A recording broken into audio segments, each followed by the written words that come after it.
Trainers! In this Pokemon TCG Pocket video, I will be talking about 5 things Pokemon TCG Pocket needs before its global release to be even more successful. Let's dive into it. I have been playing Pokemon TCG Pocket for a little over a week at this point, and I have a handful of ideas that I think are really key and potentially missing that Pokemon could learn from a few other card games and a few other mobile games as well. That first one being is the card acquisition. I find the card acquisition up front to be really quick, really fast. They really dump a whole lot of cards on you very quickly, give you something to make a deck or two and a free-to-play option. But outside of this, 5 days in, 6 days in, your card acquisition really slows down. I think there's maybe 2 or 3 options that they could do with this, but I do just think it needs a little bit of adjustment overall moving forward.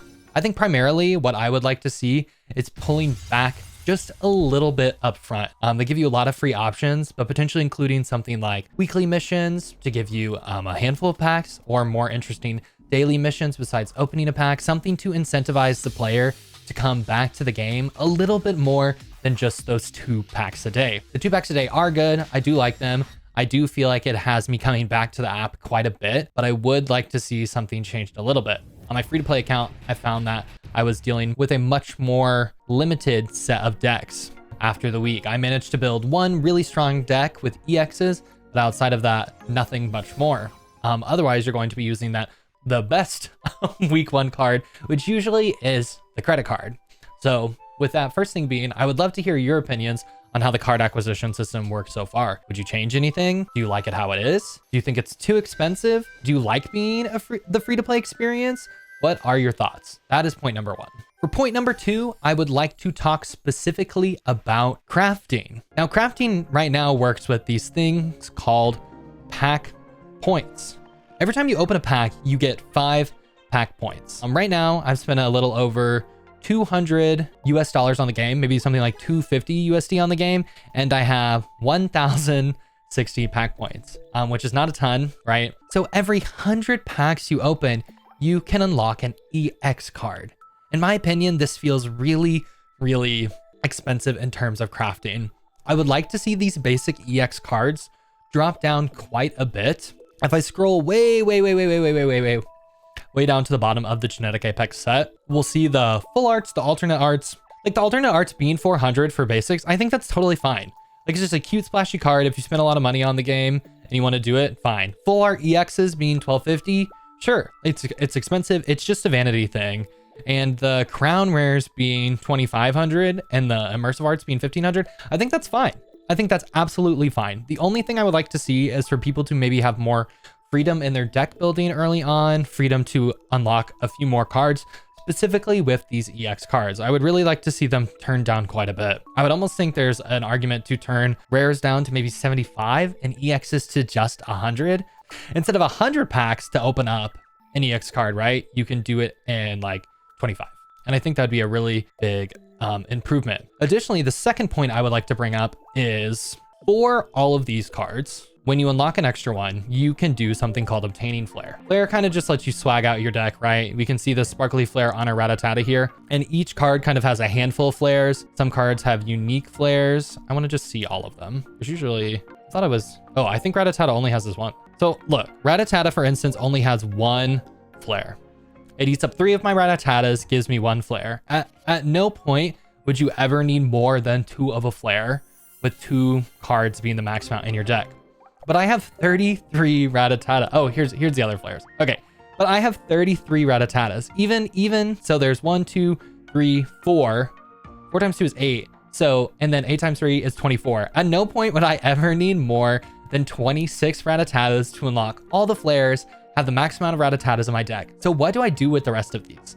I would love to see the game allow you for an option for once you unlock maybe the max amount of flares and cosmetics put in the game, you can dust them for pack points. Maybe 1 pack point, maybe 2 pack points, depending on the rarity, to help out with that crafting system as well. I just find the crafting system really, really expensive right now. for the EX cards for any of the cards. I've crafted like 2 Corellias, a regular Executor to finish my Mew mission, and maybe like 1 other thing. And I only have 1,000 pack points. That doesn't, and I can basically get 2 EX cards. I spent $200. That feels really expensive to me. I would love to know your guys' thoughts as well on this issue. Would you like to see crafting system changed? Do you think the EX cards are too expensive? What should I be able to do with the remainders of my extra cards once I unlock all the flair? These are a lot of questions I have. Now I know trading is coming out and it hasn't been fully explained, but I think trading can potentially alleviate some of these. I would love to be able to trade some of my full arts, alternate arts, illustration arts for some of the base EXs I don't have. I think that hopefully will be an option. I do think trading will come with some concerns as well, such as a real world market.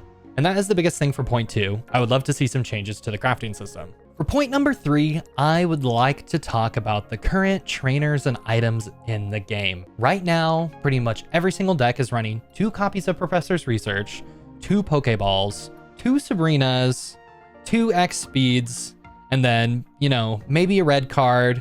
If you are doing a water deck, you are absolutely running a Misty. The other ones are pretty bad and seeing like almost absolutely no play. Koga's seeing a little bit of play. He's not too bad in Muck and Wheezing, but overall, you're seeing a very limited number of supporter cards and trainer cards being run in every single deck. I think issue number 1 is Professor's Research is really, really strong. It's thinning out your deck quite a bit. If anyone's familiar with Yu-Gi-Oh, there was a card called Pot of Greed. Yu-Gi-Oh had a base minimum of 40 decks. And this also let you draw 2 cards. So Professor's Research in TCG Pocket is essentially double the power of a card that's now banned in Yu-Gi-Oh! A game, you know, that has prolific power creep, right? Just like most paper card games. So I feel like at the state Professor's Research is right now, it's really, really strong. I would go as far to call it broken. Potentially the best card in the game. Every single person is running 2 copies. 1 Pro. It's easily accessible in the shop right now. So anyone can have the card. It's not expensive, but I think it's limiting how we're building decks. I would like to see this card potentially adjusted in the future, potentially changed. Maybe you have to discard a card. Maybe, you know, you draw 3 cards and you have to pick 2 of them. Some sort of consequence or downside to this card. I think it's too strong. I think it's going to stay in everyone's deck for a long, long time in the future. Pokeball, I also find a little bit on the strong end. I think it'd be interesting to play around with this unable to draw out EX cards. I think that would bring this down more to a power level that I think is a little bit better. I don't mind it too much. I don't think it's too bad, but I do think it could be problematic. Pretty much any card that's in every deck, I would like to see changed. I would like to see some, you know, variants on it. Like for example, I don't think Misty is super huge of a problem. You know, there's a big downside. That initial flip, it's just a waste. I've seen the memes running around where people are calling it M-I-S-S, Misty. You know, you're always missing. But on the other hand, I'm seeing Reddit threads where people are flipping 12 water energies. Like on turn 1, if I can hit 90 for my Lapras, it's very lucky. It's not happening often, but this card does allow it to happen. So see, there's a clear downside to Misty and the fact that she misses. There's almost no downside to Professor's Research. It's just making your deck smaller and better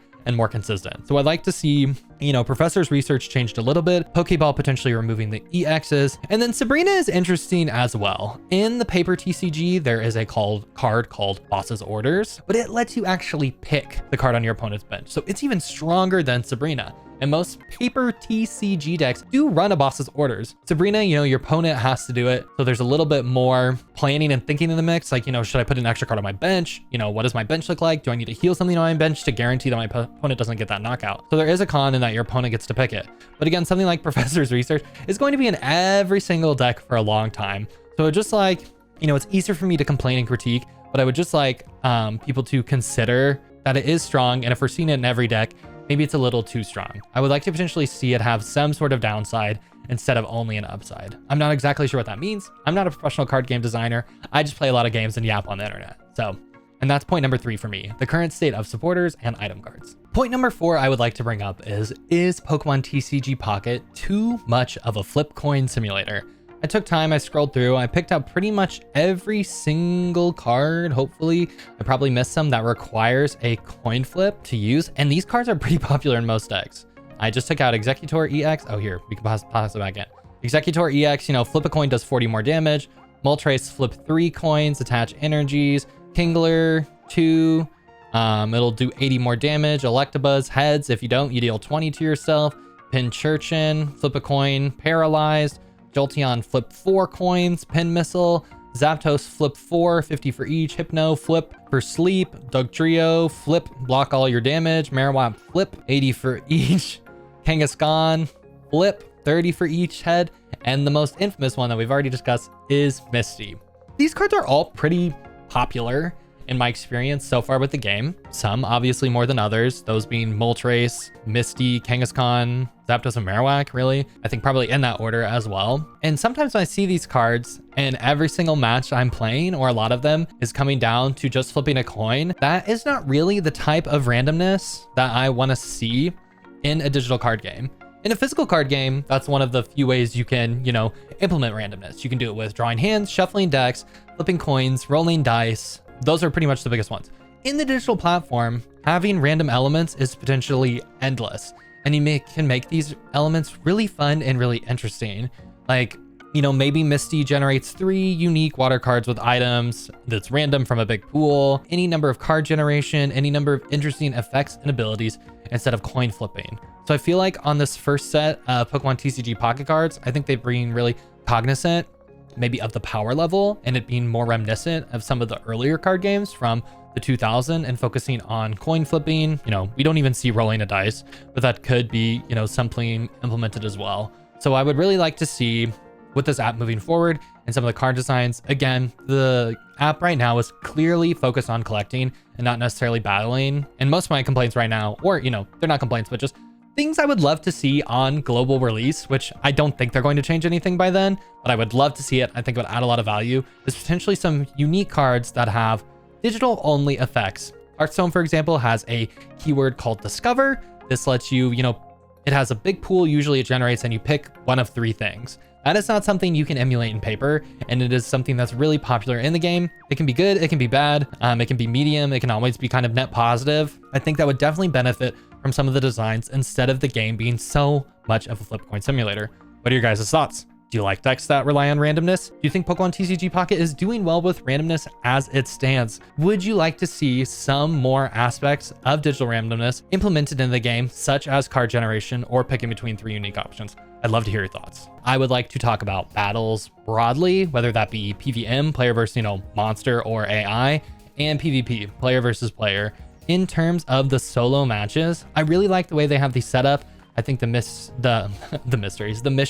are pretty interesting and provide a unique challenge, just like winning your deck with unrare cards and things like that. I would love to see these sort of missions brought into the PvP world, such as win an online match with no EX cards, win an online match with only grass cards, win an online match, win 5 matches. I think that's definitely something interesting and gets you creatively thinking about some of your options first and foremost. So adding in weekly missions that are creative and unique that provide some sort of reward. It can be a pack, a couple packs, a handful of pack points even, I think would be particularly beneficial. Maybe a unique skin, a unique deck box, something you can pick from, something to bring players to the game every day, as well as opening these packs. Because when you're just opening these packs, I find myself opening the packs and closing the app out. I would like to stay on the app a little bit longer. I think it's really, really polished. The next thing I would like to see in these random matches, instead of just beginning and trading card player, I would love to see a really basic rank system, just right off the rip, right?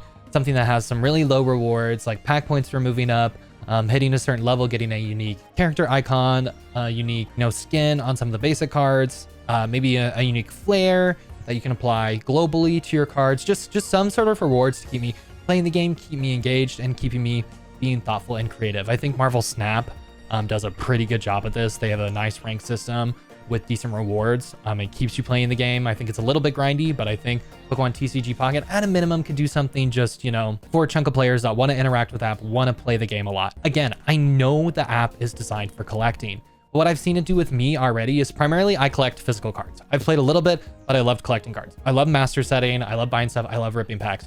This game has made me want to play instead because it's so accessible to playing right off the bat. If you want to play in person, you need to have a deck physically done.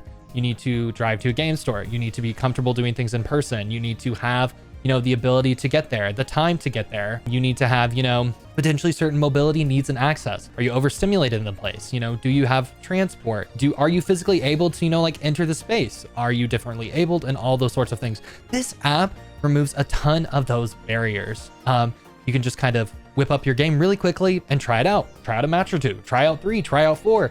Make a new deck, craft your deck. I've found myself spending a ton of time in the app that I have not found myself doing with the paper TCG, or even, there is an online client for Pokemon currently, a full paper game, Pokemon Trading Card Game Live. The client is not very good. It's hard to use, it's clunky, it's hard to get into, the matches are really long, people disconnect. This game has done a stellar job in terms of an app, in terms of performance, in terms of how it runs, and I would just really love to see a little bit more at the battling involved. I think people really like it, and I think people could absolutely love it with that. Really quickly, I would like to bring up a final point 6. I would love to see gifting in the game outside of trading. So as a creator, I could gift you all passes, potentially points, maybe even Pokegold. I think that would be an excellent addition and something I would love to see that's commonplace in some of the other apps, even if it's a late add-in. So again, I will catch you on the next one. Very few of you are subscribed. I really love making Pokemon TCG content. It really helps out a small creator to give a thumbs up and subscribe for more future content. I'll catch you on the next one.